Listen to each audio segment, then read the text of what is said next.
abazani 19 abo omutende Milton Micho yanaga harimo abakurwa muri club ya Vipers abarumuhirare Mukundane nzarwa Bushenyi wabandize kuzanira Mbara City atakagira Vipers nabandi bagenzi be barimo Ashaf Mandela Isa Mubiru na Brighton Kani no barabe bayambire club ya Vipers okusinga bikopo bibiri season emwe. Mukundane akaba ari ya timu ya Cranes yayitabira mu mpaka za cyane umwaka ogu ezabiro muri Algeria. Abazana abandi banaga harimo Alan Okero wa KCCFC hamwe na Charles Bare abakozere kurunjo muri yihanga nabo kandi echoro tubachona. More are coming, that's what I can say. If I'm trusted again, I can't say I had pressure. Maybe because of playing right back, that's what I can say. I had that pressure because it's not my favorite position.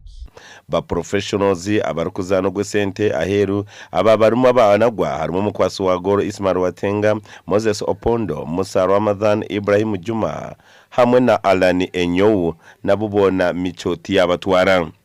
Timu yatoranwa haro abakwasi ba goro bashatu, defender 8, midfielder 5 hamwe n'abateye mushanzu kandi bagenda kugeraho umuzano gwo kwegezamo ni Algeria Democratic Republic of Congo ebiri 12 byekwezo kwa mukago mwakogu. When I look at the squad that we have named, it is a balanced aspect of the players that are product of Mauritania 2021 finals and this year quarterfinals of under 20 that are our investment in the bright future of Uganda, and we are having some veteran players that are supposed to give us touch of seniority and maturity in the team and to show the extended hand of coaching on the field of play.